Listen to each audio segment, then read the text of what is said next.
We start off with Leon walking through the woods, coming across one of those cultist wooden symbols. I'm not entirely sure what those mean. I don't think we ever got an explanation, but you really do see them often in the original. Something worth noting here is that the game is much darker and the house is much larger.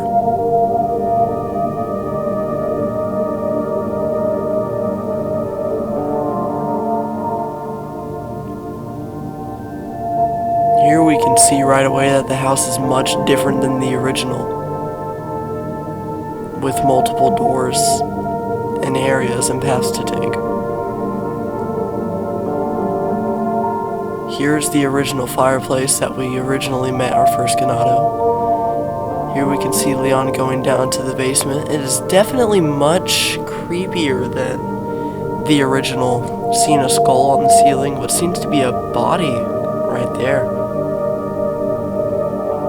Worth noting that there is not a basement in the original, but I feel like we all know that. Of course, right here we see Leon find one of what seems to be the police officers he was traveling with. In the original, they stayed in the car, but it seems in this one they were planning on being more a part of the search with Leon.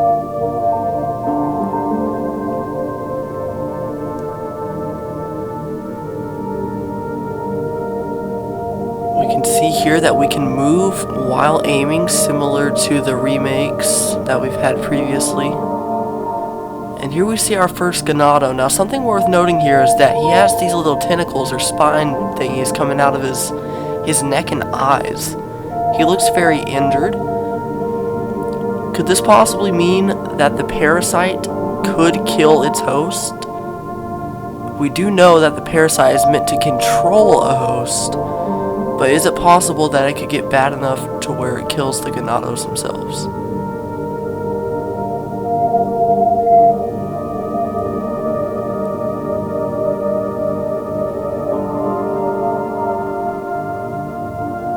Here we see a picture of what looks like Ashley with a sack over her head.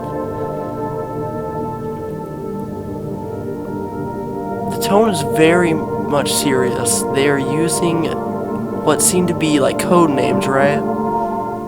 Gunder one to roost.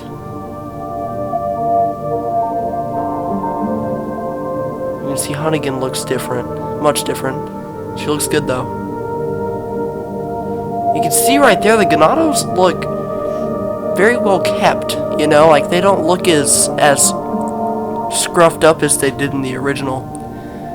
Now here we see a crouch mechanic we saw earlier as well.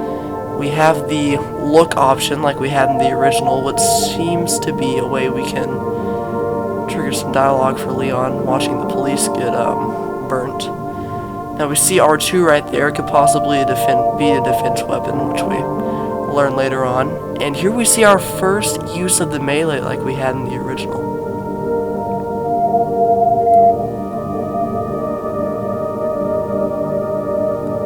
Bill me for the repairs later. See, we still got this game is definitely more serious, but Leon is still nonetheless a goofy guy. And we can see we use the environment to our advantage there. We've always been able to drop fire from the ceiling, if you remember in the original. But being able to use the cow to hurt enemies is nice. We can see right here, this looks like a bit of a timed segment. If you stay in the house for too long, eventually Dr. Salvador, or the Chainsaw Ganado as they're calling him, will eventually come in. Now we see here, whenever he jumped out of that window, he was able to stun her, which is nice. We can hear some of those voice lines too. Now right here, you can see the Ganados kind of work together. One of them punches Leon in the face, and then the other catches him and grabs him, right? And the Chainsaw Man, if you don't get out of that, I would assume he would come and slice your head off, right? Now here we see the first use of our defense item. Very nice. You can see whenever they grab you too, your health is going down very quickly. Just like in the original. They changed that with Resident Evil 5. You don't take damage in Resident Evil 5 unless you don't wiggle off. You can see right here we stab him on the ground to maybe finish him off.